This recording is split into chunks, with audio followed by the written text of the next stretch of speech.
Hallelujah.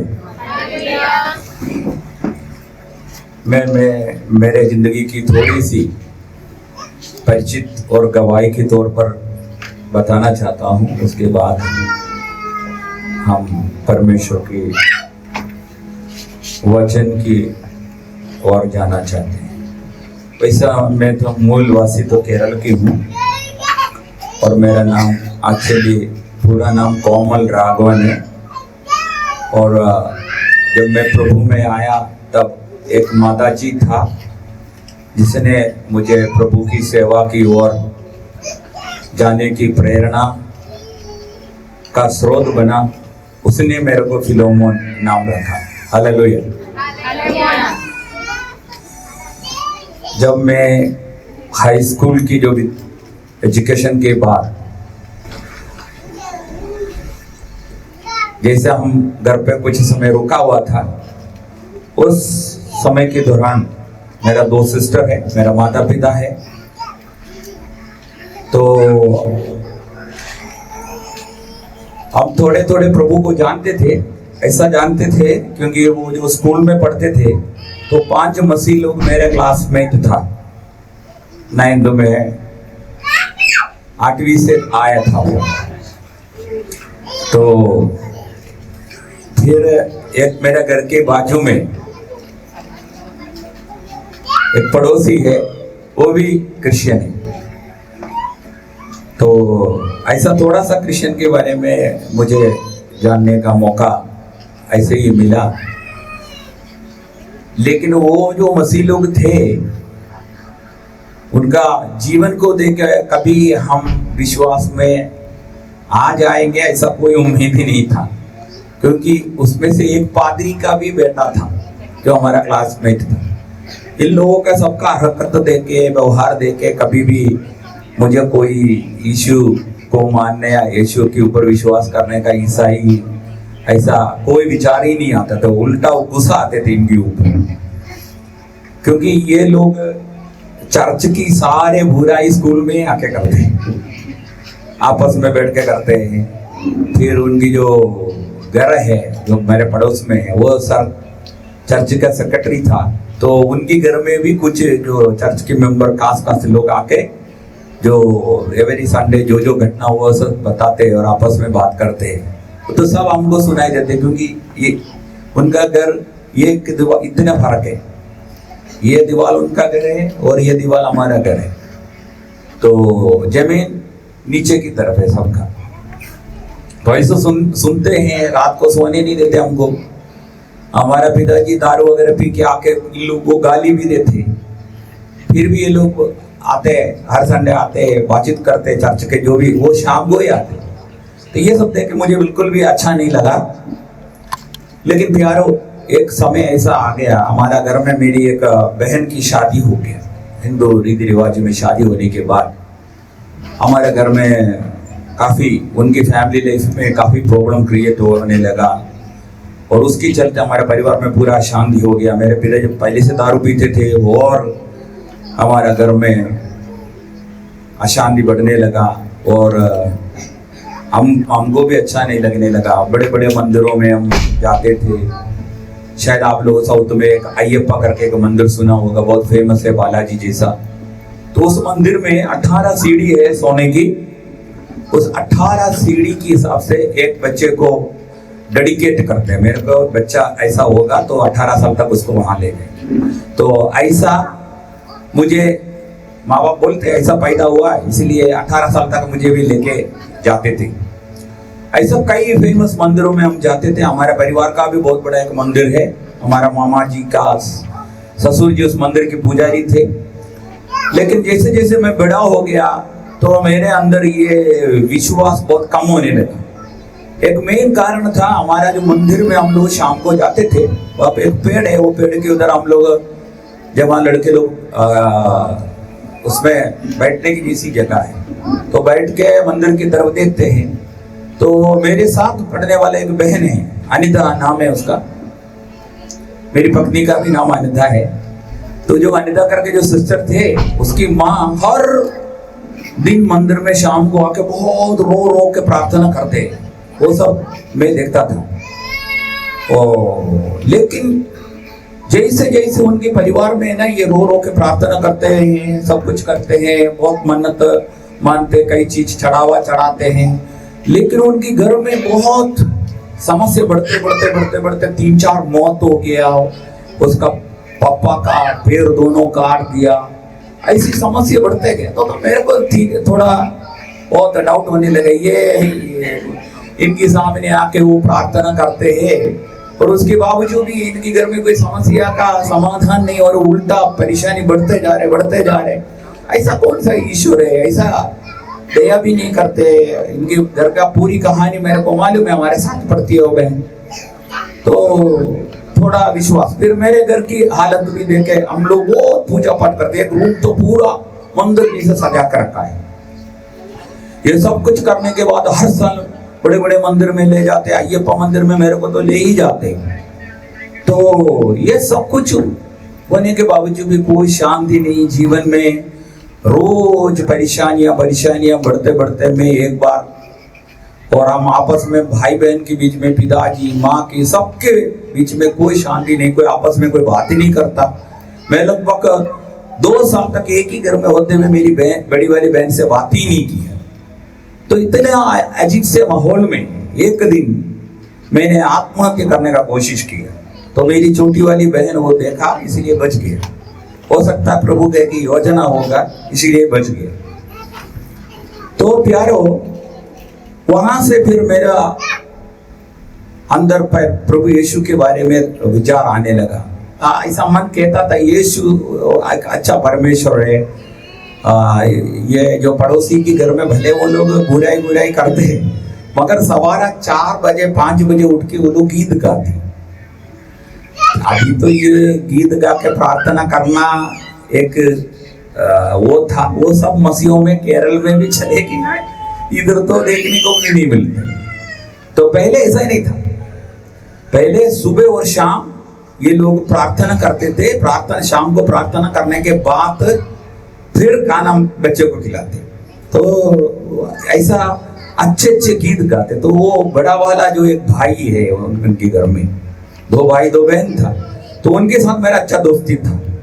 वो आज एक पास्टर है वो, तो उसने, हम लोग गाय के लिए घास काटने के लिए जाते थे पहाड़ पे। तो घास काट कर सब तैयार करके रखने के बाद मैं उसको बोलते, तुम्हारे यीशु का कुछ गीत गाओ। तो गाते तो मन में बहुत अच्छा लगता है। तो कुछ ऐसे गीत है वो अच्छा गाता है, तो बहुत आत्मा को छू लेता था, स्पर्श करता था। तो मैं उनसे वो कई बार गाता था, और ऐसा करके तो थोड़ा मेरे को अच्छा लगता है वो गीत सुनते थे। एक दिन क्या हुआ, जब मैं ऐसा आ रहा था तो शाम को मैं बाजार जाते और वापस आते अंधेरे होते, तो एक मसीह व्यक्ति हर बार मेरा पीछा करता है। एक मसीह है, कोई काम में जाते हैं, हमारा गांव से थोड़ा आगे उनका घर है। वो काम करते हुए प्रभु का सेवा करता था, मुझे मालूम नहीं था। तो एक दिन वो मेरा करीब आया, मैं वो करीब आने के पहले थोड़ा तेज चलते ताकि वो लोग से मेरे को पसंद नहीं। तो वो एक दिन मेरे पास में आकर मेरे को यीशु के बारे में बोलने के लिए शुरू किया, और मैं थोड़ा धीमी हो गया था उसी दिन चलने में, क्योंकि उसके पहले रात हमारा घर में भयंकर झगड़ा हुआ था मेरे पिताजी का, माँ के साथ, हम सबके साथ भयंकर। वो बहन की शादी में जो भी दरार है उसकी चलते, तो बहुत दुखी था। तो ये भाई यीशु के बारे में मेरे को बहुत कुछ बोला। तो फिर आखिर में उसने मेरे को बोला, तो फिर मैंने बोला तुम्हारे यीशु शांति देता है, इसी के ऊपर ही वो बोला आप घर जाके एक सिंपल प्रार्थना करने पर परमेश्वर आपको असीम शांति देगा। मैंने बार उसको एक सवाल पूछा, सचमुच में तुम्हारा यीशु ये शांति दे सकता है? क्योंकि हम इतने सारे मंदिर जा चुके हैं, हर बार बहुत बड़ा क्या बोलना चाहिए, कई खाना पीने की चीज को छोड़ के बहुत जबरदस्ती एक परहेज जैसा करके अय्यप्पा मंदिर में जाना रहता है। ऐसे वैसे कोई नहीं जा सकते वहां पे, क्योंकि ऐसा वहां का जो नेम है उसका कुछ भी उल्लंघन करके जाएगा तो ये पूरा आपको 5-6 घंटा जंगलों में से होकर जाना है। तो ऐसा माना जाता है, लोग बोलते हैं वो कुछ भी अपने नियम का पालन नहीं किया तो कोई भी हाथी, शेर, टाइगर सब जानवर है, कोई भी खा जाता है। ऐसा हमारा गांव में ऐसे भी कई लोग आज तक वापस नहीं आए, ऐसे हिस्ट्री भी। तो ऐसा बहुत बड़ा शैतान का गढ़ है। तो ऐसा हम जाते थे तो मैं पूछे बार बार पूछा, क्या भाई तू सचमुच में जो बोल रहे तुम्हारे यीशु शांति दे सकता है क्या? तो बोले हाँ शांति दे सकता है, लेकिन एक सिंपल प्रार्थना है, आपको जाके करना है। तो मैं उसको विश्वास किया। उस रात को मैं हमारा घर आया, घर आके प्रार्थना, वो सिंपल प्रार्थना। मैं कभी जिंदगी में रोमन कैथोलिक चर्च हो, सीएनए चर्च हो, सीएसए हो, ये पेंटेकोस्ट, कोई चर्च का अंदर मैंने देखा तक नहीं। तो बाइबल भी नहीं है, कुछ भी नहीं है, एक गीत की किताब भी नहीं है, लेकिन मेरे को आता भी नहीं है प्रार्थना कैसा करना। लेकिन वो भाई कुछ शब्द मेरे को बोले, लेकिन मैं कमरे के अंदर और खाना वाना खा के, ना धो के आके खाना वाना खाया, फिर सोने के लिए कमरे में गया और वहां पर मैं वो प्रार्थना जैसे कुछ शब्द मेरे को बताया, उसी हिसाब से मैंने, प्रभु यीशु मैं एक पापी हूँ, मेरे पापों को तू क्षमा करना, तो मेरे लिए मारा गया और मुझे मुक्ति देने के लिए, ऐसा कुछ कुछ शब्द बोलते बोलते बोलते क्या हुआ, मेरे कमरे के अंदर परमेश्वर की एक अद्भुत ज्योति के समान एक प्रकाश मैंने देखा। फिर मैं इतना फुड़ के रोने लगा, भयंकर चिल्ला कर रो रहा है।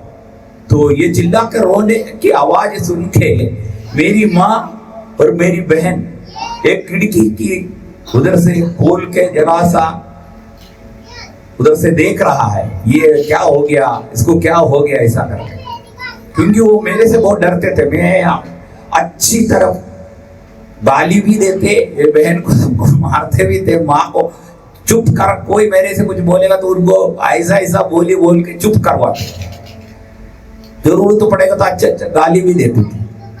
तो ये लोगों को डर है, तो इसीलिए वो खिड़की जरा सा ऐसा खोल के वहां से देख रहा। तो बहन, मेरे को मालूम नहीं, फिर बाद में मेरा होश जैसे आया तब बता रहा था।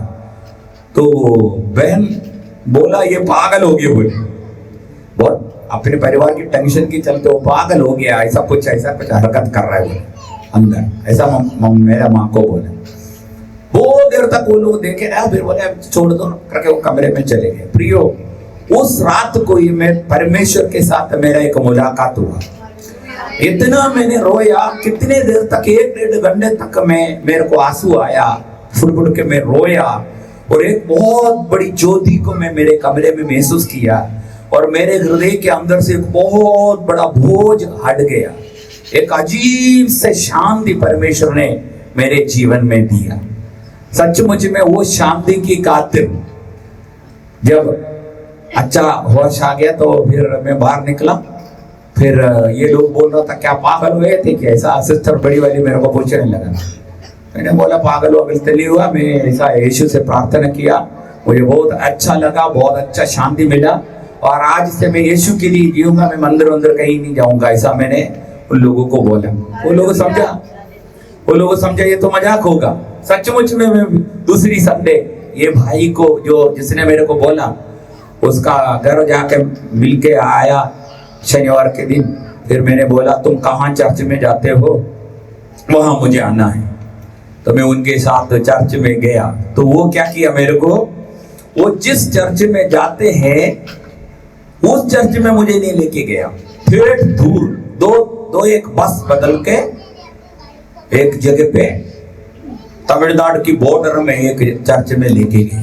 तो मुझे कुछ मालूम नहीं है ऐसा क्यों किया। वो गया, संडे चर्च वगैरह आराधना वगैरह करके बहुत अच्छा लगा, वर्शिप वगैरह बहुत आनंद लगा, प्रभु को बहुत धन्यवाद दिया। और मैं जैसे वापस घर आया तो एक छोटा सा बाइबल नया नियम का वो लोग दिया था, एक गीत की वो किताब भी दी। उसमें बहुत सारे गीत मेरे को वो जो दोस्त गाते थे वो याद है, तो इसमें ढूंढ के मैं जैसे मेरे को आता है वैसा गाते थे रात को बैठ के। तो संडे चर्च में से वापस आया रात को, मेरे पिताजी आया, हमारा दुकान है, वो पिताजी दुकान बंद करके आया तो सब ये लोग बताया, सारी बात, ये आज चर्च गया ऐसा वैसा। फिर हमारा मामा लोगों को बताया, और एक बड़ा मामा वो समाज का, हमारा समाज का थोड़ा सा बड़ा पद में था। ये लोग सब मिलके इतना बड़ा प्लानिंग किया, मुझे अपने घर से निकालने का प्लानिंग किया। सब पहले बातचीत करके कोशिश किया, तेरा शेयर नहीं देंगे, ऐसा करेंगे वैसा करेंगे। ये मैं कुछ भी नहीं माना, क्योंकि प्यारो मेरे अंदर परमेश्वर ने जो दिया हुआ शांति ऐसा मैंने हर समय महसूस करता था, और इतना गहरी शांति, किसी ने मेरे छाती पे कुछ रखा है ऐसा मेरे को फील होता था। तो मैंने बोला, आप लोग घर से मुझे निकालना चाहते तो कोई बात नहीं, मैं घर छोड़ के जाने के लिए तैयार हूं यीशु के लिए। हालेलुया। तो इस कारण से मुझे उन्होंने घर से निकाला। जब मैं घर से निकल गया तो मुझे आज भी याद है, एक 18 रुपये की एक धोती था, सफेद धोती वो था, एक शर्ट में पहना हुआ था, फिर एक और शर्ट था मेरे पास। हालेलुया। बहुत बड़ी आगे की गवाही है। मैं वहां से मेरी बहन की घर जाने के लिए, जिसका घर में बहुत अशांति है, जियाजी मारता है, उसके घर पे मैं गया। उनसे एक बार मिलने के बाद में एक जगह मन में ठान के रखा है, केरल के आखिरी एक कोने है, कर्नाटका का बॉर्डर, वहां कहीं जाकर कोई काम करेंगे, लेकिन जरूर चर्च जाएंगे, परमेश्वर की भक्ति करेंगे। ये मेरे दिल के अंदर एक सोच था। हालेलुया। तो मेरा एक बार वो मेरा बहन से बहुत बड़ा लगाव था, ये छोटी वाली से, मतलब मेरे से जस्ट आगे, फिर एक सबसे बड़ी है। तो उसके घर जाने के लिए मैंने प्लानिंग करके घर गया। वो शाम को मैं उनका घर पहुंचा तो इन्होंने अलग घर बनाया था ससुराल वाले से हटके। वहां गए तो एकदम बिल्कुल शांत वातावरण। मैं दूर से ही उनके घर में कभी गया नहीं था, वो वाला घर जो नया। पुकारा तो जैसे पुकार के पूछा मैंने, ऐसा राजू का घर कहाँ, मेरा जिया जी का नाम राजू है। तो फिर कोई शांत वातावरण, उधर बहुत सारे घर है। तो मैं पूछ के वहां गया, मेरी बहन आया तो जिया जी भाग गए। तो मेरी बहन को देखा तो इधर सब जगह पर तो बहुत बड़े बड़े चोट का निशान है।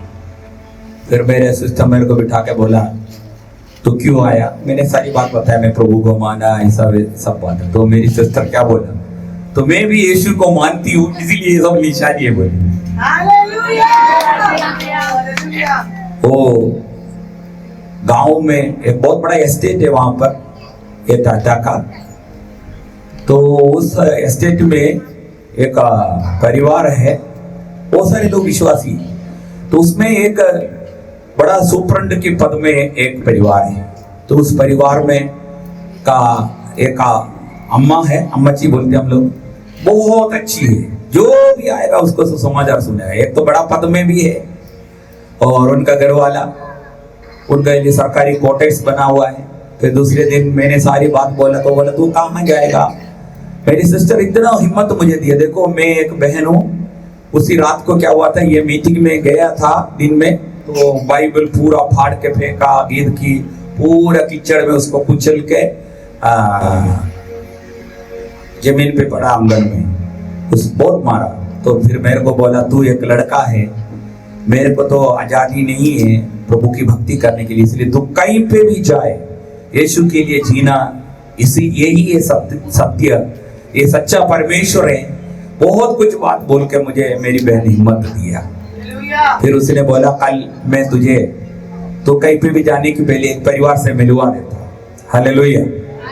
उस परिवार में लेके गया, वो अम्मा जी मुझे बिठाया, मुझे और मेरी बहन को बिठा के, बहन को तो पहचानते, और मुझे बिठा के बहुत कुछ बातें बोलते जा रहे। तो उसका एक बेटा है, वो थोड़ा विकलांग है, अभी यूके में है वो। तो वो बेटा पास्टर की पढ़ाई कर रहे थे एक बहुत बड़ा सेमिनारी में। वो अभी आने के बाद तुम्हारे लिए कुछ रास्ता हम बताएंगे, ऐसा करके मेरे को बिठा के रखा।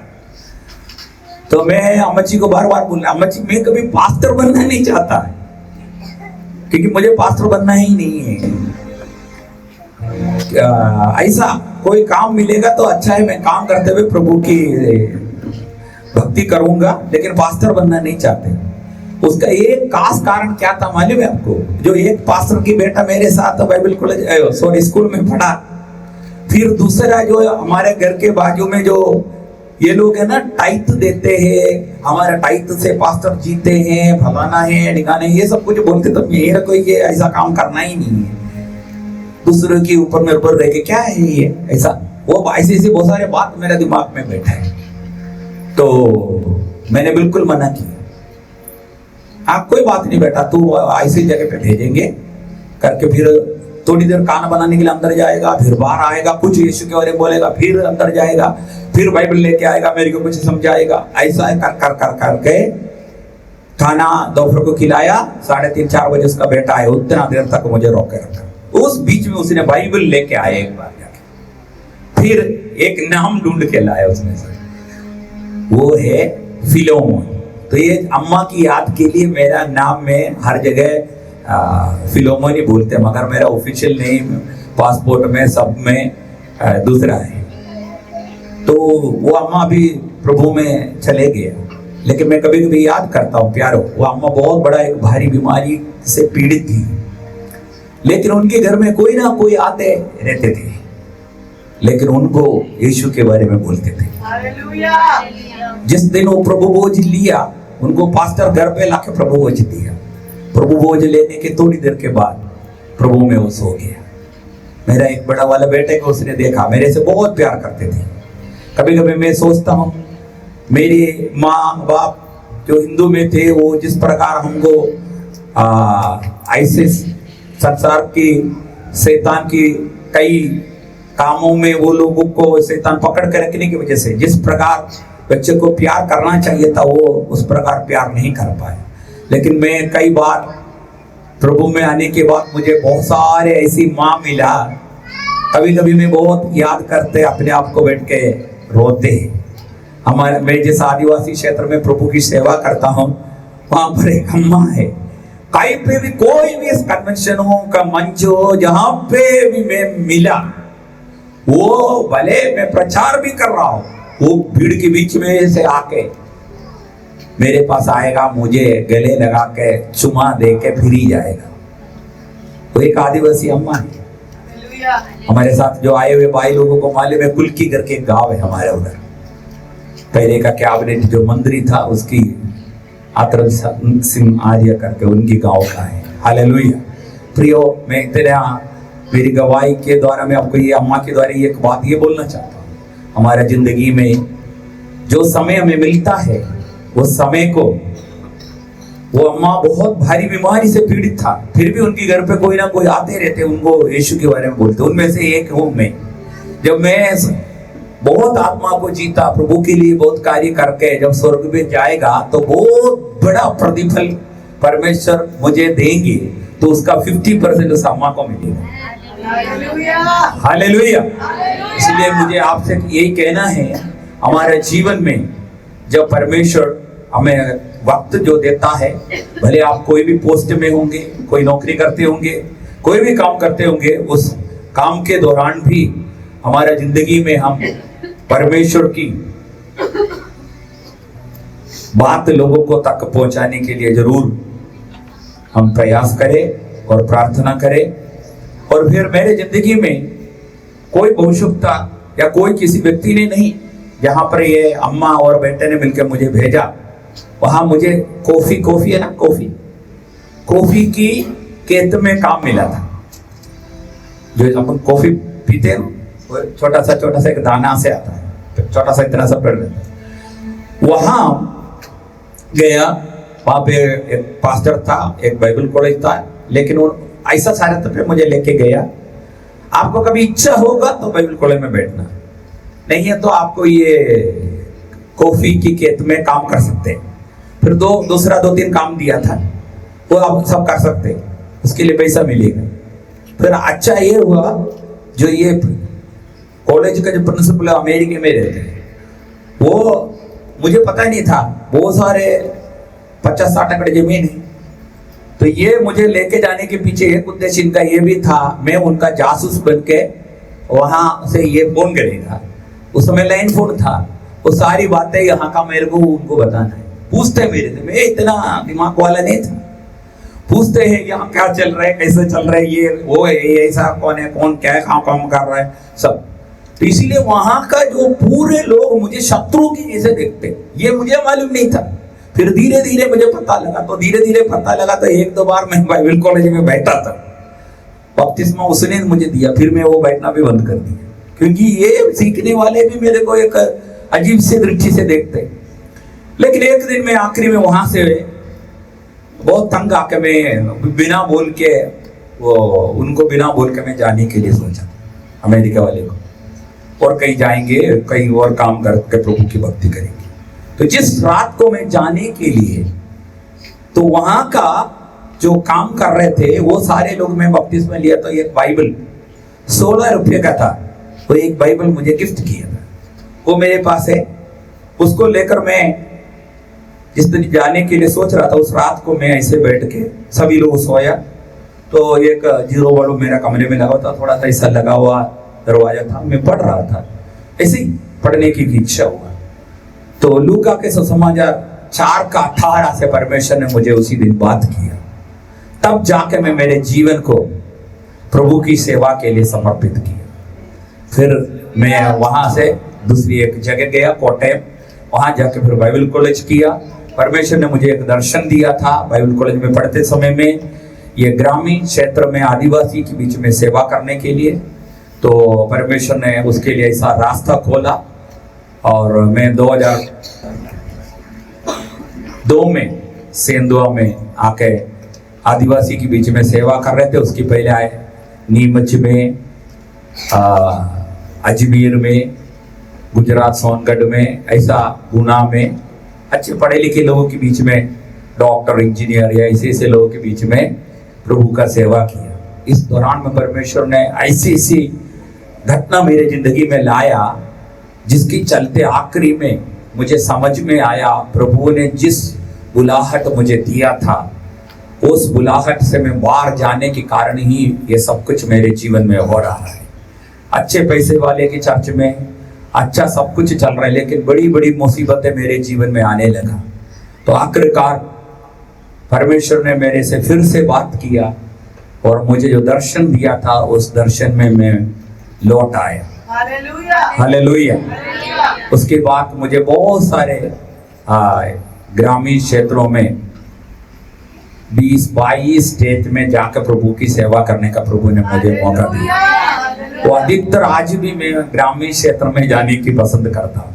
हालेलुया। और प्रभु की सेवा करना के लिए इच्छा रखता हूँ। मैं आज एक काफी खुशी की बात है हमें, मैं आप लोगों के बीच में एक बात को शेयर करना चाहता हूं, परमेश्वर की योजना के बारे में।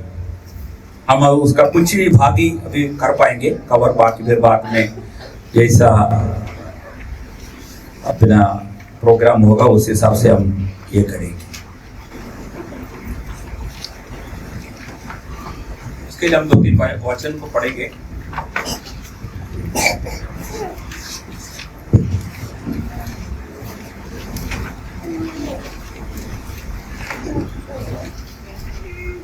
भजन संहिता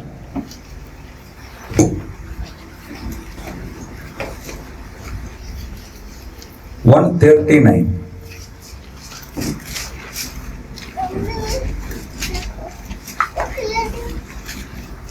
उसका 17।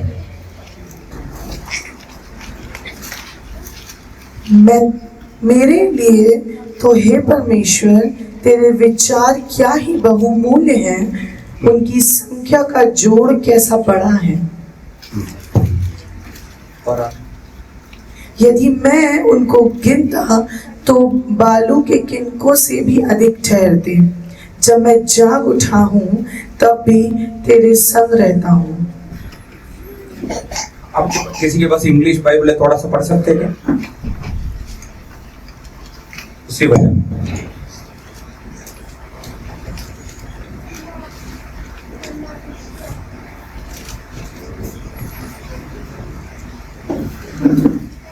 Lord, हाँ you have examined me and you know me. You know everything I do, for from far away you understand all my thoughts. You see me, whether I am working or resting. You know all my actions. Even before I speak, you already know what I will say. You are all around me on every side. You protect me with your power. Your knowledge of me is too deep. It is beyond my understanding. Nikhil वो 1:13 का 17 पढ़ रहे हैं, गलत है। Oh God, How precious also are your thoughts to me, O God, हाँ। vast in the sum of them. If I could count them, they would outnumber the sand. When I awake, I am still with you. Oh, that you would kill the wicked, O God, go away from me, therefore men of bloodshed. ये 1:39 का 17 ही पढ़ा। Hallelujah. यहाँ पर हिंदी में लिखा है, हे ईश्वर, ये मैं एक्चुअली हमारे लैंग्वेज का ये यूज कर रहा, तो आप थोड़ा हिंदी में पढ़ने के लिए मत कर, है ना? 17 पढ़िए हिंदी में। मेरे लिए तो हे परमेश्वर, हाँ, तेरे विचार क्या ही बहुमूल्य हैं। एक्चुअली इधर मेरे लिए ऐसा एक शब्द है, मेरे लिए हे ईश्वर तेरे विचार क्या ही बहुमूल्य है। क्या ही बहुमूल्य है। उसकी हाँ। संख्या का जोड़ कैसा हाँ। बड़ा है। उसका संख्या का जोड़ कैसा बड़ा है। कैसा बड़ा है। यदि मैं उनको गिनता, हाँ, यदि मैं गिनता, एक मछली बाइबल में शायद ऐसा लिखा है, अनगिनत है। परमेश्वर की जो विचार आपके लिए है, वो विचार को हम गिनने की कोशिश करेंगे, बालू की जो रेती कण है उससे भी अधिक है, अनकाउंटिंग है, गिन नहीं सकता है। हालेलुया। प्यारो, आप कभी ये नहीं सोचे, परमेश्वर ने आपको बुलाया और चुना है, वो चुनने के पीछे परमेश्वर का एक प्लान है, परमेश्वर का एक योजना है। इस योजना को हमें इस जीवन काल में समझने की आवश्यकता है, जानने की आवश्यकता है। हालेलुया। यदि हम उसको जान नहीं पाएंगे तो हम उसको लाभ करेंगे तो हमारा जिंदगी से कोई अर्थ नहीं निकलेगा परमेश्वर के लिए। हम कई बार ये सोचते हैं, ऐसे हम इस दुनिया में आए हैं, ठीक है, एक विश्वासी बनने का मौका मिला, हम विश्वासी भी बना, बपतिस्मा भी लिया, शायद अन्य भाषा भी आप प्राप्त किया, शायद कंटिन्यू अब चर्च में भी जाते, आराधना करते, ये सब कुछ करके, और आखिरी में जो मिला सब कुछ मिला, परिवार हो गया, बच्चा हो गया, आखिरी में हमारा क्या हुआ, मरना हो गया, बस इतना है। ऐसा नहीं है एक्चुअली हमारा जीवन। हमारा जीवन के बारे में परमेश्वर का एक विशेष प्लान है, एक विशेष योजना है, तो उस योजना को हमें समझना है। हालेलुया। जानना है उसको। पौलुस प्रार्थना करता समय में एफेसी की पत्रिका में भी लिखा है, पहला पत्रिका उसका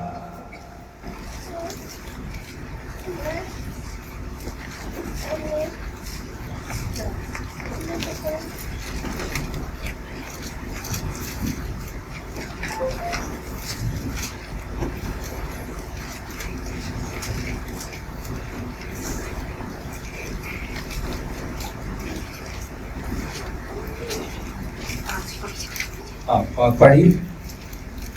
और अपनी इच्छा के भले अभिप्राय के अनुसार हमें अपने लिए पहले से ठहराया, कि यीशु मसीह के द्वारा हम उसके लेपालक पुत्र हों,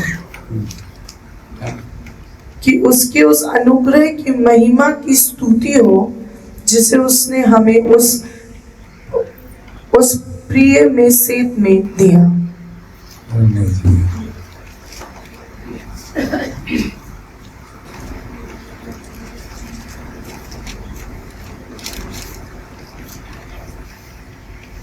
हमारा हृदय दृष्टि प्रकाशित हो।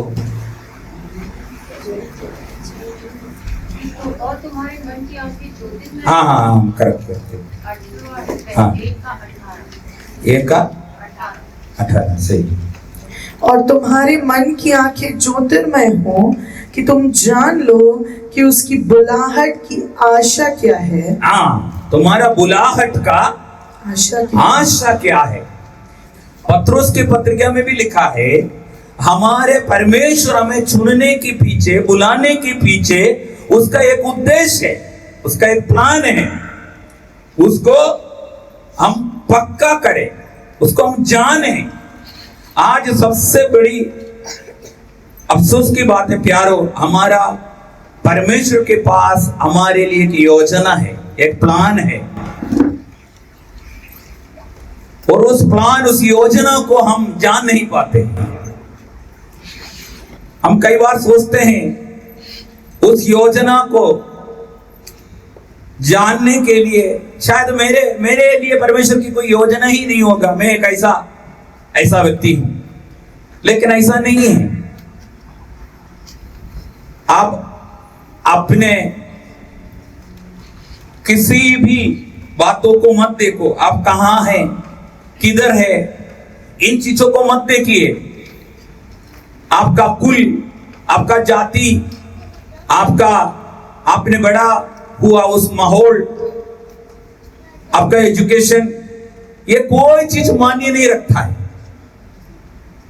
परमेश्वर के पास, परमेश्वर ने जब आपको बुलाया है, एक योजना रख के बुलाया है, लेकिन हम उस योजना को पहचान नहीं पा रहा है, उस योजना को जान नहीं पा रहे। पौलुस ये प्रार्थना में जो कर रहा है, मैं कई बार पौलुस की पत्रिकाओं में जो प्रार्थना के बारे में हम देखते हैं, तो पौलुस जो प्रार्थना करते हैं, उस प्रार्थना में आपको ये बहुत बड़ा भौतिक, आर्थिक आशीष हमें दे, ऐसा करके प्रार्थना नहीं करते। उनकी प्रार्थना विश्वासी के लिए करते हैं। वो आप 14 पत्रिकाओं को पढ़ के देखना, तो बहुत स्पिरिचुअल ग्रोथ के लिए ही और स्पिरिचुअल परिपक्वता की ओर बढ़ने के लिए और आत्मिक बातों के लिए में बढ़ के हम परमेश्वर की उस योजना को जाने, उसके लिए पौलुस प्रार्थना करते हैं। हालेलुया। प्यारो, हम परमेश्वर की योजना को जानने के लिए कुछ बातों को मैं आपको बताना चाहता हूं। मुझे थोड़ा सा पानी चाहिए, कोई तरह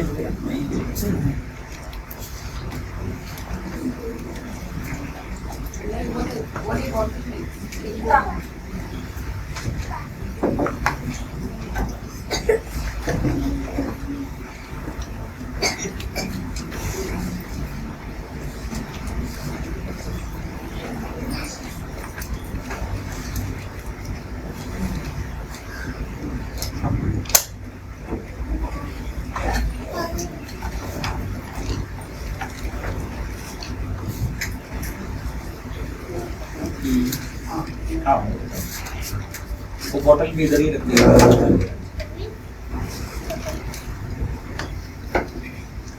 हम परमेश्वर की योजना को जानने के लिए उस विषय की ओर हम जाएंगे।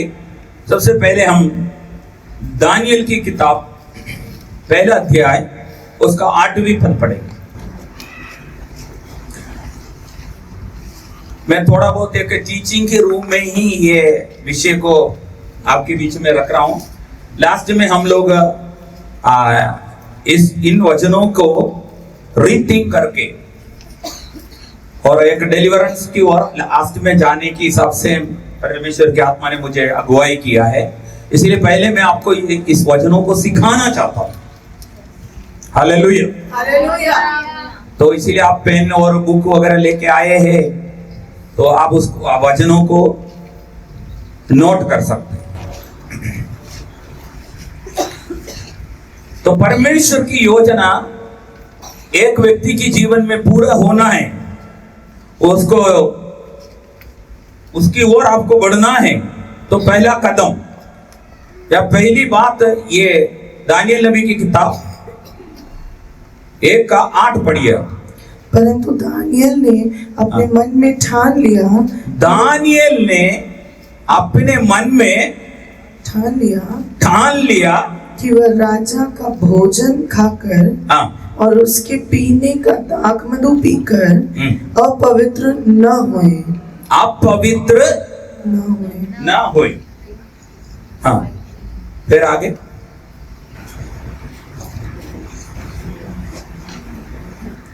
इसलिए उसने खोजों के प्रधान से विनती की कि उसे अपवित्र होना न पड़े।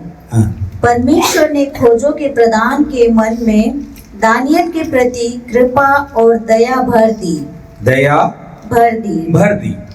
हो सकता है आप लोग इन वचनों को पहले से भी जानते होंगे, लेकिन परमेश्वर ने मुझे कुछ जैसा अगुवाई किया उस हिसाब से मैं इस वचनों को आपके बीच में रखना चाहता हूँ। अभी आप में से बहुत सारे लोग शायद ये सब घटनाओं को जानते होंगे।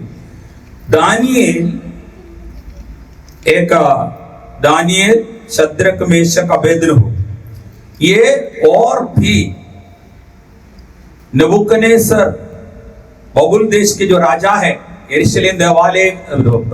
यरूशलेम की जो मंदिर को कदम करके वहां से लोगों को, इसराइल लोगों को बंदी बना के बबुल देश में लेकर आता है।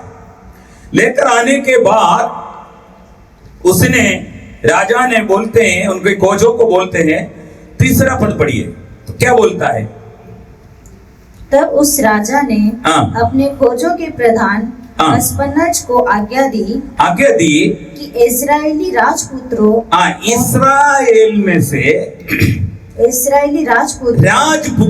देखो, राजपुत्र और प्रतिष्ठित पुरुषों में से ऐसे कई जवानों को लाओ जो निर्दोष। अभी देखो उनकी योग्यता देखना, एक तो निर्दोष होना चाहिए, सुंदर और सब प्रकार की बुद्धि में प्रवीण, सब प्रकार की बुद्धि में प्रवीण और ज्ञान में निपुण और विद्वान और राज मंदिर में हाजिर रहने के योग्य हो। राज मंदिर में हाजिर रहने की योग्य हो। तो उनमें से मतलब बहुत सारे लोग हैं, उनमें से ये 4 एकदम नौजवान, मतलब जवानी की समय या जवानी की उम्र है इनका, एकदम यंग है ये। इनमें से 4 को बारे में यहाँ प्रकाश करके लिखा है। क्या लिखा है आगे? और उन्हें कसदियों के शास्त्र और भाषा की शिक्षा दे। राजा ने आज्ञा दी कि उसके भोजन और पीने के दाखमधु में से। आप लोगों को सबको मालूम है, पहले इनका नाम वगैरह चेंज करता, हम उसमें नहीं जा रहे क्योंकि ये विषय बहुत बड़ा अलग विषय, इसलिए हम उसमें नहीं जा रहे। तो पहले इनका नाम चेंज करके हर एक का कोई भगवान का नाम इनको रखते हैं, उसका भी अर्थ है। और उसके बाद दूसरी बात इनके सामने आता है, वो क्या है? भोजन की विषय आता है। क्या आता है? भोजन की विषय। तो इनको ये 3 साल की ट्रेनिंग के समय में राजा एक बहुत बड़ा मास्टर प्लान तैयार करके रखा है, क्योंकि उनका राज्य का बहुत बड़ा विस्तार करने जा रहा है। उस विस्तार करते समय में उनको बहुत सारे बड़े बड़े पद में रखने के लिए अच्छे ट्रेनिंग वाले नौजवान लड़के चाहिए। उसके लिए ही ये 3 साल का ये ट्रेनिंग प्रोग्राम उन्होंने स्टार्ट किया। और दूसरा चुनौती इनके सामने आ रहे, क्या आ रहे? पढ़िए 6 से। उनमें यहूदा की संतान से चुने हुए दानियल, हनन्याह, मिसाएल और अजरिया नामक यहूदी थे। खोजों के प्रधान ने उनके दूसरे नाम रखे, हाँ दूसरे नाम, अर्थात दानियल का नाम उसने बेलतसर, हाँ। हनन्याह का सद्रक, मिशाएल का मेशक और अजर्या का नाम अबेदनगो रखा। हाँ परंतु दानियल ने अपने मन में ठान लिया, अपने मन में, देखो राजा ने आदेश दिया, राजा जो भोजन खाते हैं, जो दाख मधु पीते हैं, वो ही इनको भी दिया जाए। तो ये गुलामी की देश में जब भोजन इनको इतना अच्छा, इतना श्रेष्ठ मिल रहा है, तो वो लोग खुशी के मारे परमेश्वर को धन्यवाद करना चाहिए, क्योंकि ये भोजन राजा का मेष में से ही मिलेगा। राजा जो भोजन खाएगा वही भोजन में से इनको मिलेगा। तो खुशी होना चाहिए। कि गाजा वगैरह जो युद्ध चल रहा है इसराइल का, तो एक एक ब्रेड के लिए बच्चे लोग ऐसा तड़पते हैं, भागते मारते कुचल के एक ब्रेड वगैरह उनको मिलता है। और युद्ध चल रहा है उस दौरान में देखने को मिलता है। देखिए यहाँ पर ये बंदी लोगों को इतना अच्छा भोजन मिल रहा है, तो क्या धन्यवाद करके खाना चाहिए ना। हाँ यस। तो अभी देखिए आगे पढ़िए। परंतु दानियल ने अपने मन में ठान लिया कि वह राजा का भोजन खाकर और उसके पीने का दाख मधु पीकर अपवित्र न होए। अपवित्र ना होंगे। हालेलुया। देखिए परमेश्वर की योजना आपके जीवन में यदि पूरा होना है तो फर्स्ट काम है आपको एक आपके हृदय के अंदर, आपके मन के अंदर एक डिसीजन लेना पड़ेगा। क्या लेना पड़ेगा? एक डिसीजन लेना पड़ेगा। मन में ठान लिया, मन में ठान लिया, ऐसा लिखा है क्या? हाँ, तो हमारे बाइबल में ऐसा लिखा है हृदय में ठान लिया। हालेलुया।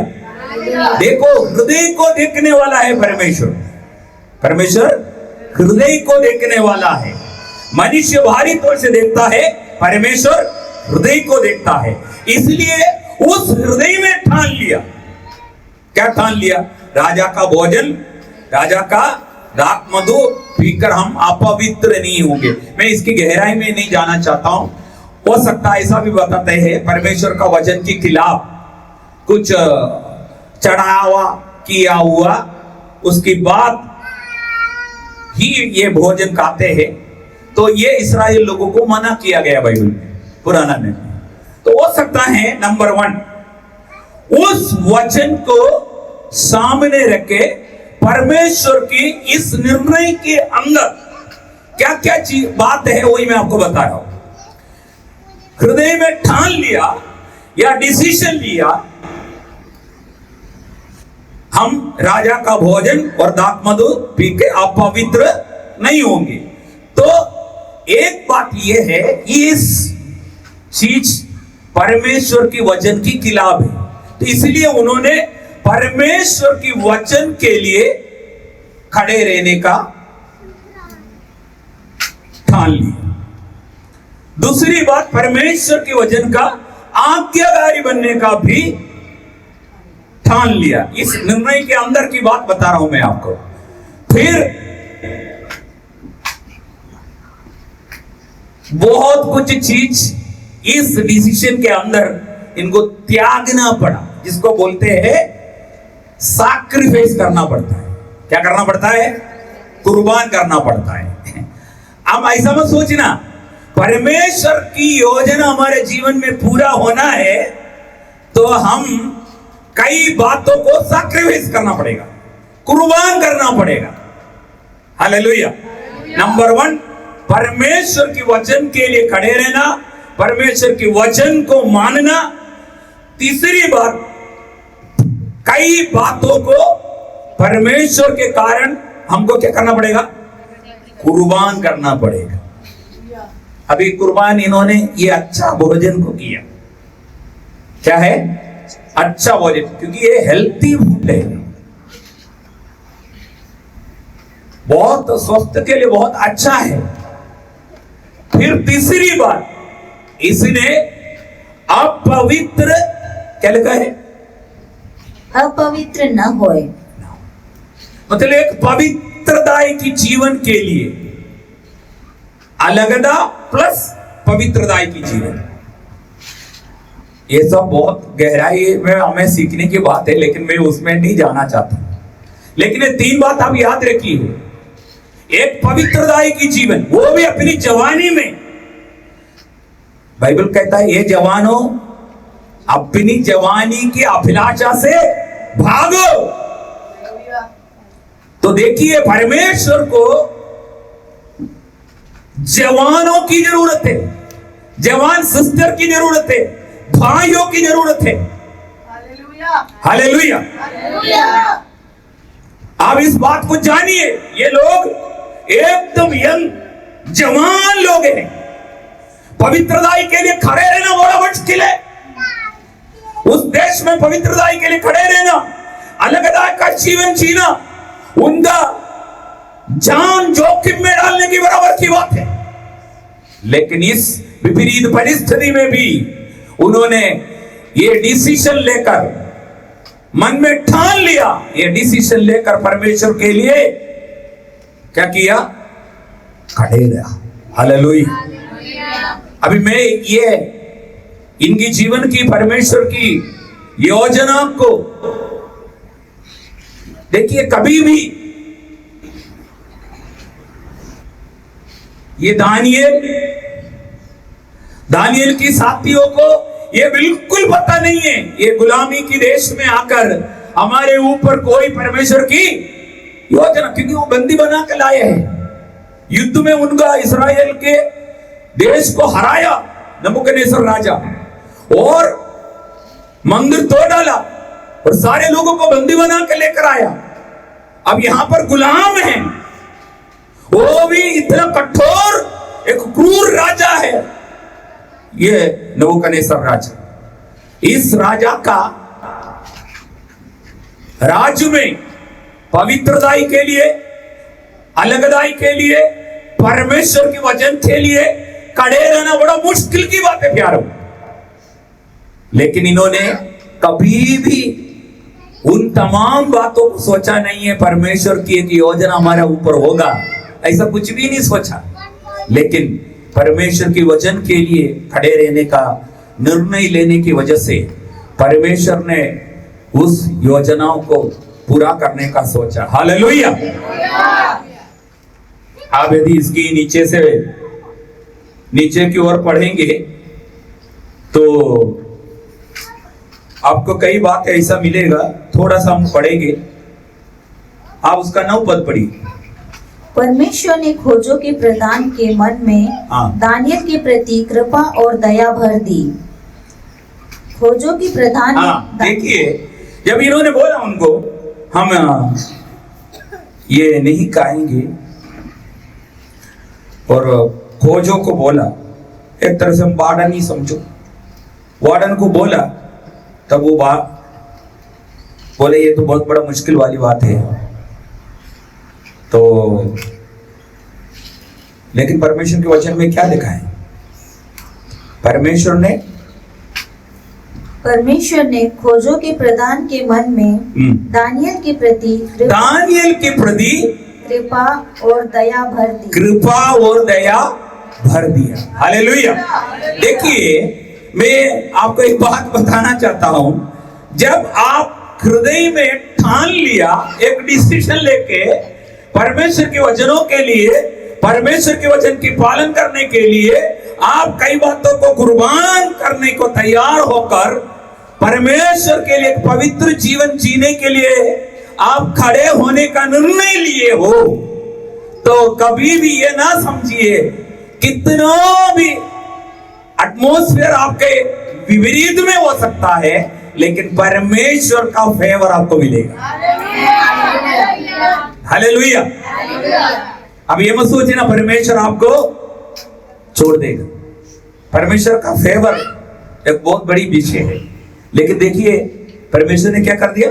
दया और कृपा उनके मन में भर दिया। हम कई बार सोचते हैं, बहुत आगे के तक सोचते, बहुत आगे के तक सोचते हैं हम परमेश्वर के लिए ऐसा करेगा तो हमारे लिए क्या होगा, ये होगा वो होगा, ऐसा करेंगे वैसा करेंगे, इतना सोचते हैं। प्यारा, उतना सोचने की कोई जरूरत ही नहीं। यदि तुम एक कदम परमेश्वर के लिए तेरे हृदय के अंदर, मैं कभी कभी इस विषय के, इस दानियल की नन्ही के बारे में कभी कभी मैं मन में सोचता हूँ। देखो, हमारी भाषा में हृदय में डिसीजन लिया, किसी ने देखा नहीं, किसी ने सुना नहीं, किसी को पता नहीं उसके हृदय में क्या डिसीजन लिया है। देखो, हृदय को देखने वाला परमेश्वर को पता है तेरा हृदय में परमेश्वर के प्रति कैसा है। हालेलुया। और रबा शखा रबा लबा रबा, मैं आपको कहना चाहता हूँ आत्मा में, परमेश्वर तेरे हृदय को जब देखता है, तेरा हृदय परमेश्वर की प्रति कैसा समर्पित है, कैसा प्रेम से उबर रहा है, ये बातों को परमेश्वर देखता है। और रबा खा शबा रबा, परमेश्वर हमारे हृदय को देखते हैं। तो वो परमेश्वर हमें कभी नहीं छोड़ेगा, वो परमेश्वर कभी हमें न्याय त्यागेगा, वो परमेश्वर कभी भी आपको धोखा नहीं देगा। प्यारों, में इसके बीच में एक बात याद आया, इसलिए मैं बताना चाहता हूं। जब मैं 18 रुपए की धोती, जो एक बूथ है, एक शर्ट और एक और शर्ट पे एक पॉलीथीन में है, लेकर मैं जब मेरे घर से मुझे बाहर कर दिया, तो चलते चलते चलते चलते चलते हमारा जमीन खत्म हो जाते, उसके बाद एक दूसरे की जमीन स्टार्ट होता। तो वो एक उमर करके एक मुसलमान का था, उसके साथ मेरा अच्छा दोस्ती था। तो उस मुसलमान का कहते में ये जो सेड़ा बोलते हैं, ये जो बाउंड्री आपका जमीन का दूसरे की जमीन को अलग करने का, एक बड़ा पत्थर डालते सरकार की तरफ से, उसमें कुछ लिखा हुआ भी रहता। तो उस पत्थर पे आके मैं बैठ के मैं ऐसा सोच रहा है, हमारा जमीन खत्म हो गया और आखिरी में उनका जमीन स्टार्ट होता, वहां पर आकर बैठ के मैं ऐसी सोचा, मैं कहां जाऊं। उसमें बहुत दुबला पतला भी था, मुश्किल से 30-35 किलो था। आप सोचिए, 18-19 साल का एक लड़के का उम्र के, ये बहुत बहुत पतला था। मेरे शादी की फोटो देखेगा तो आप तो बोलेगा ये कौन सा ग्रह में से उतरा है। तो वहां बैठ के मैं ऐसे ही सोच रहा है कहां जाऊं। तब परमेश्वर ने मुझसे बात किया, यीशु ने मुझसे बात किया, मैं तुझे कभी ना त्यागूंगा, मैं तुझे कभी ना छोड़ूंगा। ये वचन सचमुच में मुझे मालूम भी नहीं है, मेरे पास बाइबल भी। पहली बार मुझे बाइबल मिला जब मैंने बाइबल, एक्चुअली हम लोग जो हिंदू से आए तो जो भगवत गीता ऐसा कुछ ऐसा करके आंख बंद करके ऐसा, तो मैंने भी ऐसा ही बोला। गलत है, मैं बता रहा हूं। शुरू में तो ऐसा होता है, वो हुआ था। खोला तो वही वचन मिला जो मैं वो चट्टान पे बैठ के प्रभु मुझसे बात किया।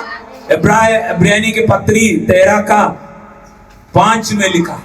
फिर मैंने इस क्रॉस वचन को चेक किया जब पढ़ने के बाद, बाइबल कॉलेज वगैरह पढ़ने के समय, तो उसमें एक्चुअली एक कोटेशन लिया है व्यवस्था विवरण से, लेकिन व्यवस्था विवरण में एक और शब्द ऐड किया है। वो क्या है? मैं तुझे ना त्यागूंगा, ना छोड़ूंगा, ना धोखा दूंगा। हालेलुया। हमारा परमेश्वर इतना अच्छा परमेश्वर है, वो कभी आपको त्यागेगा नहीं, कभी आपको छोड़ेगा नहीं, आपको कभी धोखा नहीं देगा। हालेलुया। 30-35 साल के ऊपर हो गया हमें प्रभु की सेवा में। प्यारो, परमेश्वर ने कभी हमें धोखा नहीं दिया। हालेलुया। कभी परमेश्वर ने हमें धोखा नहीं दिया। मैं कभी कभी परमेश्वर के उपकारों को याद करता हूं, अपने आप को काबू नहीं कर पाते, प्रभु के उपकारों को याद करते। मैं हमेशा एक शब्द ऐसा बोलता हूं, वो ये है, आपने किसी भी चीज के लिए प्रभु में आने के बाद दुख उठाया हो, वो चीज परमेश्वर इतना देगा, इतना देगा।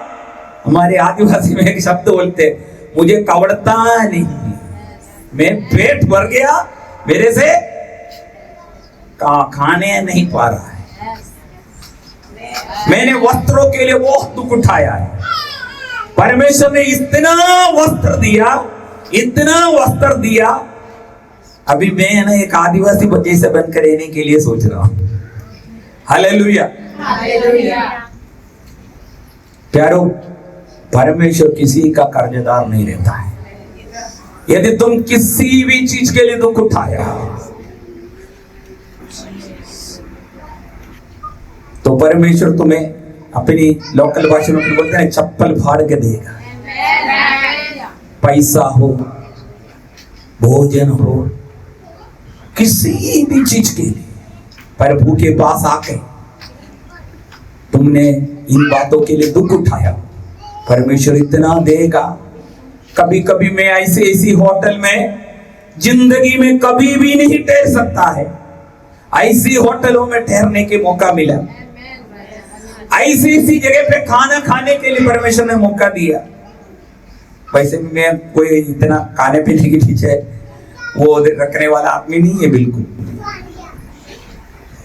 लेकिन परमेश्वर ऐसा परमेश्वर है, कभी आपको धोखा नहीं देगा।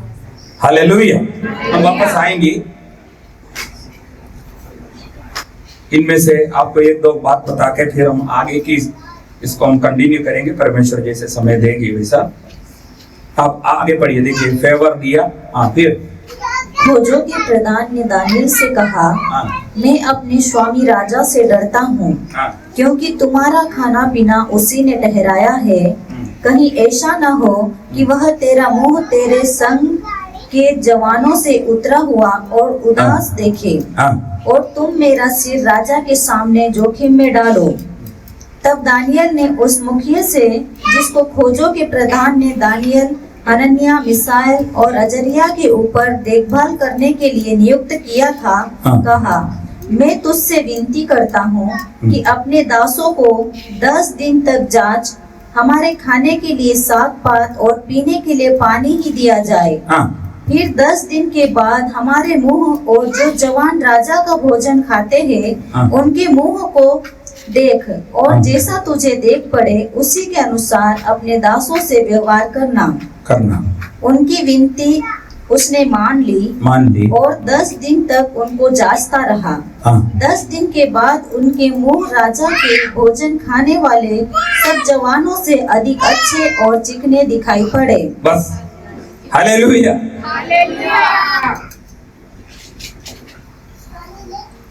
इन्होंने क्या कुर्बान किया था? भोजन, वो भी बहुत हेल्दी, बहुत अच्छा फूड है। ये फूड हमारा अच्छा फूड हम खाएंगे तो क्या होता है? और उसका पूरा हमारा शरीर में ही अच्छा दिखेगा। भोजन का बहुत बड़ा रोल है हमारा शरीर की खूबसूरता से लेकर हमारा हेल्थ का हर चीज के लिए।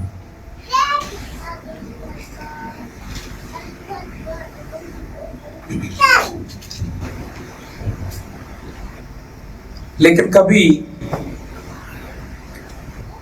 इसकी विपरीत में भी कुछ होता है।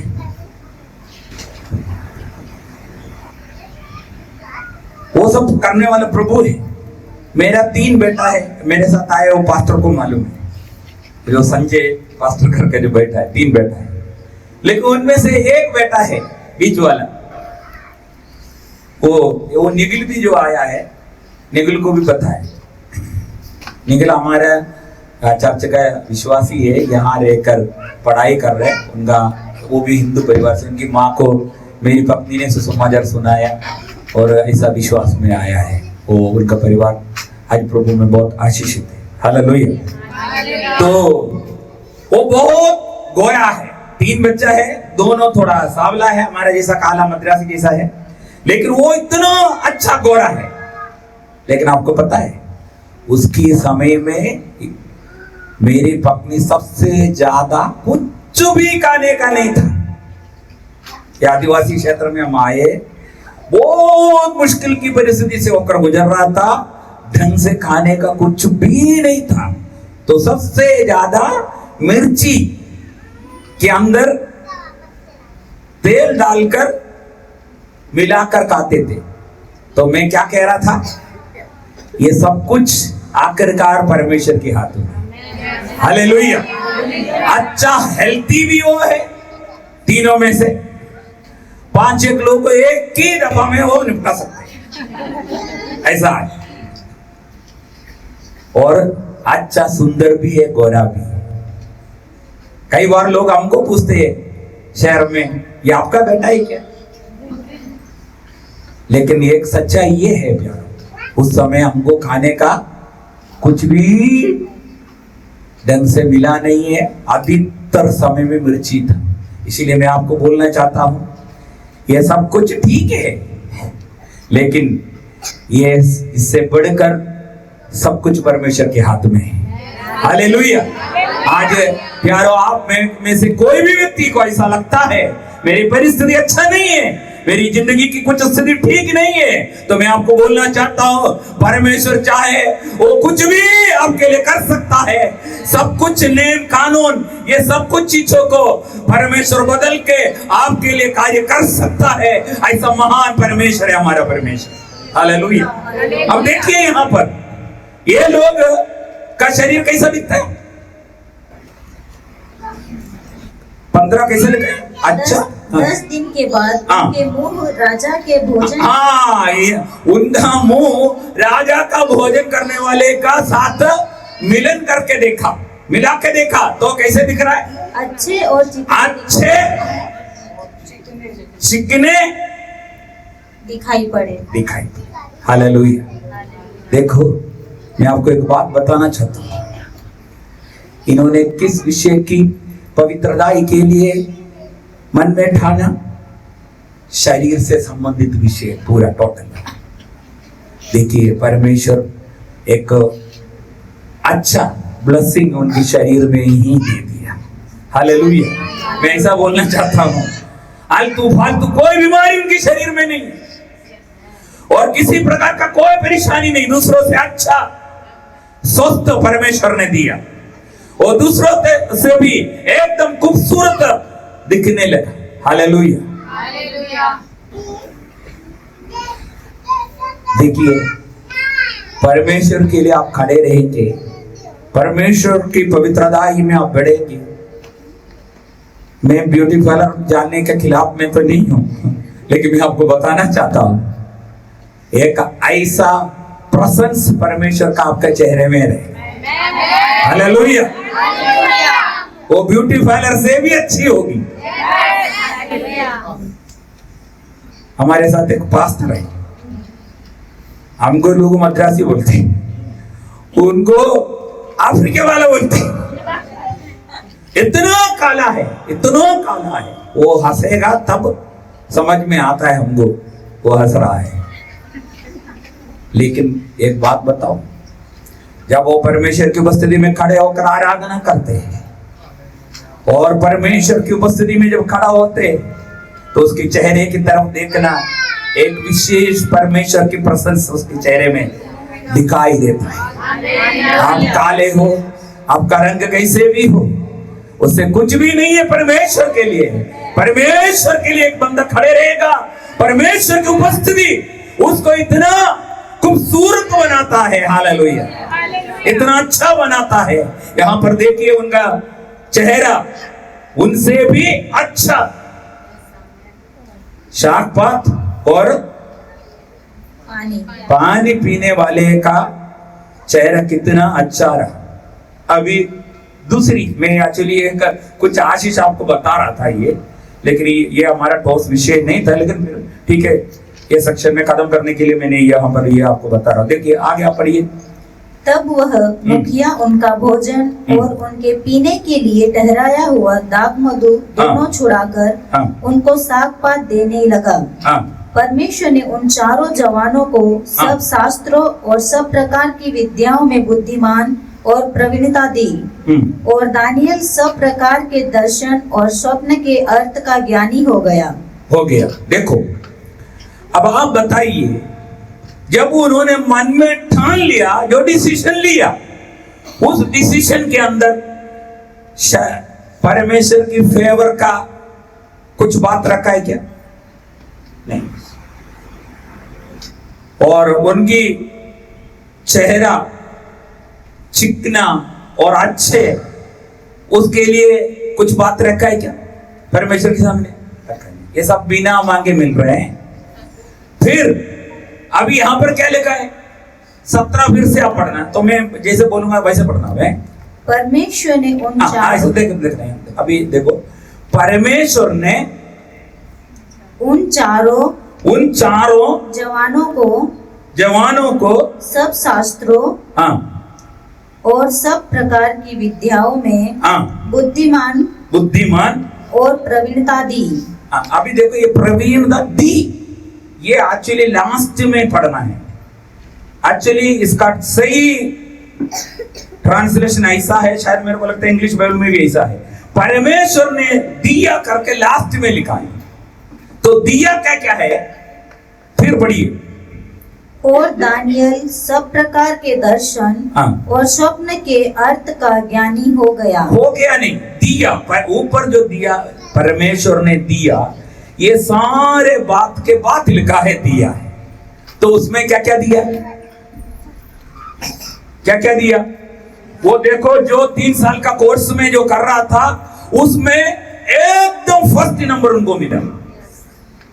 बहुत अच्छा परमेश्वर ने इनको ये किया। बाकी सभी लोगों में से बुद्धिमानी में, प्रवीणता में, ज्ञान में, सभी बातों में, है ना। फिर क्या दिया? तब जितने दिन नहीं, फिर दानियल को परमेश्वर ने क्या दिया? दर्शन, स्वप्न, इसका अर्थ बताने का वरदान, गिफ्ट भी दिया। हालेलुया। ये गिफ्ट उसने मांगा है क्या? नहीं मांगा। ये कुछ भी चीज मांगा नहीं है। हालेलुया। इसलिए आप याद रखिए, हमारा परमेश्वर इतना अच्छा परमेश्वर है। अब जब ये राजा इनको सामने इंटरव्यू करता है, तब राजा बोलते हैं इनके तुल्य कोई भी नहीं। 19 पद पढ़िए। राजा उनसे बातचीत करने लगा और दानियल, हनन्याह, मिसाएल और अजरिया के तुल्य उन सब में से जो कोई न ठहरा, इसलिए वे राजा के सम्मुख हाजिर रहने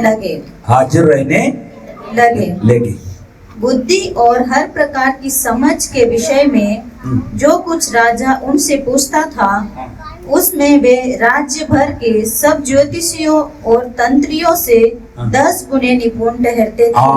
10 गुना, आप थोड़ा गुना करके देखो, 10 गुना निपुण ठहरते थे। अब आइए अपने आंखों को बंद रखिए। परमेश्वर की योजना के लिए सबसे पहली बात प्यारो हमसे ये होना चाहिए, हम परमेश्वर की उपस्थिति में एक ठोस मजबूत निर्णय लेगा। उस निर्णय परमेश्वर की योजना हमारे जीवन में लेकर आएगा। हम उसका पहला ही बात सीखे हैं। उनमें से कुछ बात मैं यहाँ पर आपको बताया है। ये दानियल के साथ जो 4 बालक था। अभी हम इन्हीं किताबों में से आगे हम देखेंगे परमेश्वर ने दानियल की जीवन में परमेश्वर की योजना कैसे पूरा किया, उसके लिए दानियल ने क्या क्या किया। हालेलुया। लेकिन एक क्षण हम प्रार्थना करेंगे इस वक्त इस सेक्शन समाप्त करने के पहले। प्यारो, हो सकता है आप परमेश्वर की योजना से अनजान हो, परमेश्वर की योजना को आप नहीं जानते होंगे, लेकिन मैं आपको कहना चाहता हूं, आप परमेश्वर की योजना अपने जीवन में पूरा होते हुए, फुलफिल होते हुए देखना चाहते हो, तो सबसे बड़ी बात है आप दानियल के समान उन लोगों ने हृदय में ठान लिया, हृदय में एक डिसीजन लिया। उस डिसीजन के अंदर इन बहुत महत्वपूर्ण कुछ बात छुपा हुआ था। वो ये है, वो परमेश्वर के लिए, परमेश्वर के वचन के लिए खड़े रहने का, परमेश्वर की वचन का आज्ञाकारी बनने का, परमेश्वर की के लिए कई बातों को कुर्बान करना। हम कई बार प्यारो परमेश्वर के खातिर कई बात कुर्बान करने के लिए तैयार नहीं। प्यारो, हो सकता है आपको अपने घर से निकाला दिया जाएगा, आपको कई प्रकार के प्रभु की खातिर तकलीफ उठाना पड़ेगा और परेशानी को झेलना पड़ेगा, कई बातों को आपको कुर्बान करना पड़ेगा, लेकिन आपका ये कुर्बानी कभी व्यर्थ नहीं जाएगा। आपकी ये पवित्रता, ये जवानी में आप पवित्र जीवन जिएगा, एक अलगता की जीवन जिएगा और परमेश्वर के लिए अपनी जवानी समर्पित करेगा, सौंप देगा। ये सचमुच में आपके जीवन के लिए बहुत बड़ी आशीष लेकर आएगा। परमेश्वर की योजना के साथ साथ आप परमेश्वर की एक योजना भी रहता है, परमेश्वर आपके लिए भी एक योजना तैयार करता है। हालेलुया। एक पोजीशन पर आपको परमेश्वर लेकर जाएगा, उस पोजीशन में आपको रखने के बाद वहां से परमेश्वर अपनी योजना आपके जीवन के द्वारा पूरा करने वाला परमेश्वर है। हालेलुया। तो आप समझिए, आपके लिए परमेश्वर की एक व्यक्तिगत योजना भी रहता है, एक पोजीशन की ओर परमेश्वर आपको ले जाएगा। यहाँ पर बैठे हुए मेरे भाइयों बहनों, मैं आपको बताना चाहता हूं, परमेश्वर की आत्मा आपके लिए एक व्यक्तिगत योजना भी, एक पोजीशन की ओर भी आपको एक स्थान पर परमेश्वर ले जाना चाहते हैं और वहां पर आप रहते हुए परमेश्वर अपनी योजना आपकी जिंदगी के द्वारा वो पूरा करना चाहते हैं। हालेलुया। इसलिए आप समझिए, मेरा परमेश्वर मेरे लिए भी एक व्यक्तिगत योजना भी रखी है अपने पास। ये सब कुछ मेरे निर्णय के ऊपर डिपेंड रहता है। हालेलुया। रिबल खमन नगर शियारबा अस्ता वैडा नगर आदिगल खबारबा। मेरे बहनों, मैं ऐसा ओपनली आपको बताना चाहता हूं, आप ऐसा मत सोचिए आप प्रभु के लिए जो खड़े रहते हैं, प्रभु के लिए जीने का निर्णय लिया है, प्रभु के लिए एक मजबूत रिलेशन परमेश्वर के साथ आपने बनाया है, ये कोई भी चीज आपके लिए व्यर्थ नहीं जाएगा। आपको एक विशेष पद, देखिए इन्होंने जो पढ़ाई किया है, जो तीन साल की जो कोर्स किया है, एक बहुत बड़े फिलोसफी है, उन देश का बहुत सारे वो मैथ्स से संबंधित है, वो शासन से संबंधित है, लॉ से संबंधित है, वो कृषि से संबंधित है, ऐसे बहुत सारे चीज के ऊपर की पढ़ाई में एक नंबर वो राजा के सामने जब लाया गया तो इनके समान कोई नहीं था। हालेलुया। मैं कहना चाहता हूं, आप जिस किसी क्षेत्र में हो वहां पर परमेश्वर आपकी उन्नति करना चाहता है, आपको प्रमोशन करना चाहता है, आपको बढ़ाना चाहते परमेश्वर। हालेलुया। बढ़ाकर आपको एक पोजीशन पर लेकर जाके वहीं से परमेश्वर आपको हालेलुया अपनी योजना आपके जीवन के द्वारा हालेलुया रिवील करना चाहता है, प्रकट करना चाहता है। हालेलुया। इसलिए परमेश्वर के चरणों में अपने जीवन को आज सौंपिए। हालेलुया। परमेश्वर आपको शरीर में भी ब्लेस करेगा। कोई यदि आप किसी प्रकार की बीमारी से, किसी प्रकार की रोग से परेशान है, तो मैं आपको कहना चाहता हूं, मेरे परमेश्वर आपका रोग को भी चंगा करेगा, आपका शरीर चिकने अच्छे दिखेंगे। हालेलुया। आपका कुर्बानी, आपका त्यागना कभी व्यर्थ नहीं जाएगा। ओ जीसस, हालेलुया।